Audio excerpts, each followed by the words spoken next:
गौ माता के गोबर के कंडे, गौ माता के ही गोबर के कंडे होना चाहिए। अगर गौ माता के गोबर के जो उपले होते हैं उनके द्वारा अगर राख बनाई जाए, उसे छान कर 7 बार छान कर अगर रख लिया जाए, महादेव का अभिषेक किया जाए, तो अवश्य ही उस भस्म से भी महादेव का अभिषेक किया जा सकता है। तो यह होती है उपल भस्म। और तीसरी है याज्ञिक भस्म। जब हमारे ब्राह्मण देवता यज्ञ करते हैं ना, भागवत पूर्ण होती है, शिव पुराण पूर्ण होती है, तो यहाँ पर यज्ञ होता है, हवन होता है। तो हवन में जो आहुति डलती है वो साधारण नहीं होती है। हवन की जो राख होती है मेरे भाई बहनों, वो साधारण नहीं होती है। हवन की राख अपने घर में रखना चाहिए, उसे छान कर रखो। अगर शरीर में आदि व्याधि होती है तो हमारे संत कहते हैं कि यज्ञ की भस्म में बहुत ही गुण होते हैं। ज्यादा अगर है तो अपने खेत में छिड़काव कर दो। अगर बालक को ज्यादा ही बुखार है, ज्यादा तेज तपन है, तो उस बालक को थोड़ी सी जल में मिलाकर पिलाने से उस बालक को परम शांति की प्राप्ति होती है।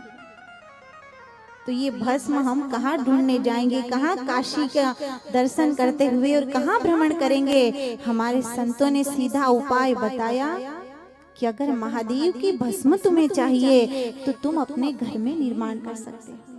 जहाँ यज्ञ होता है वहां से लेकर के आओ, उसे रोज अपने माथे पर लगाओ। तो जो मनुष्य भस्म को अपने माथे पर धारण करता है, उसका तिलक लगाता है, तो उसका मन ज्यादा संसार में बाहर नहीं भागता है। उसकी इंद्रियां बाह्य मुखी नहीं होती है, अंतर्मुखी हो जाती है। वो बाहर सुख नहीं ढूंढता है, उसे अपने भीतर ही सुख मिलने लग जाता है।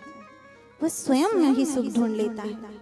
फिर संसार का चाहे कितना बड़ा ही मेला लगा हो, उसे संसार के आनंद की आवश्यकता नहीं, क्योंकि उसे तो भीतर ब्रह्मानंद की प्राप्ति हो गई।